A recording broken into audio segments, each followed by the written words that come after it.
యేసయ్యా నా ప్రాణమా ఘనమైన స్తుతిగానమా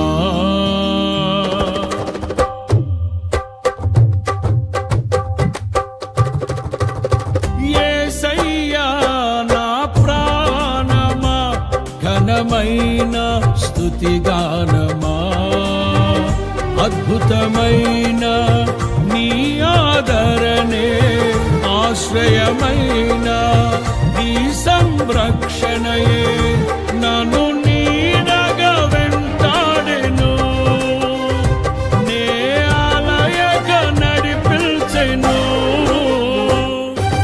నా జీవమా. ప్రతి ఒక్క కుటుంబం మీద ప్రభా నీ కృప చూపించడం నీకు స్తోత్రం. ఏ ఒక్కరిని ప్రభా ఒక్క చేతులతో విడిచిపెట్టే దేవుడు కాదునైనా. ప్రతి ఒక్క కుటుంబం ఆశీర్వదించబడాలి, ప్రతి ఒక్క కుటుంబం ఆకర్షించబడాలని చెప్పి స్తోత్రం.